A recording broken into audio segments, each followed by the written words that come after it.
काही प्रमाणात उद्योग आले। कोणता उद्योग यशोमती ठाकूरांनी आणला? एका उद्योगाचं नाव सांगायचं।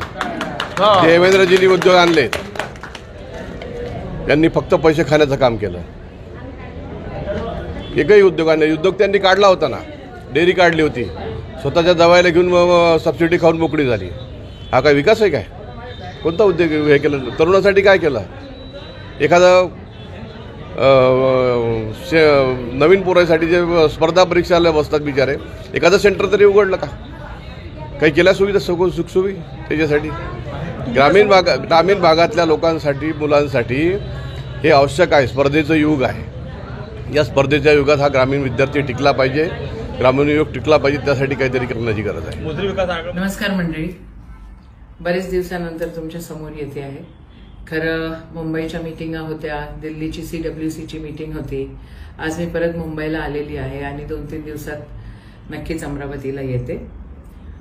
प्रवासाच्या दरम्यान काही व्हिडिओज बघायला मिळाले आणि आपल्या विरुद्ध जे कॉन्ट्रॅक्टर उभे होते त्यांचा हे एक व्हिडिओ अतिशय गुरमटपणानं त्या ठिकाणी मी बघितला आणि लोक त्यांना हेच म्हणत होते की अरे यशोमतीताईंना पाडणारा माणूस।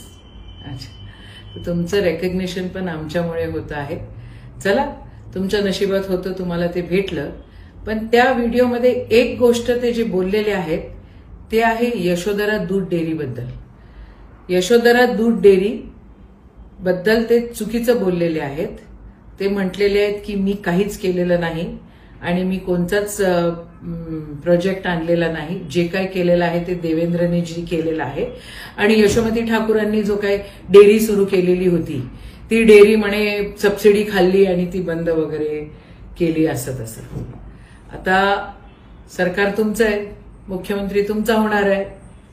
जर समजा मी यशोधरा डेअरीमध्ये पैसे खाल्लेले आहेत तर ते तुम्हाला प्रूफ करून दाखवावं लागेल आणि समजा नाही प्रूफ करून दाखवलं तर मी बऱ्याचशा गोष्टी प्रूफ करेल।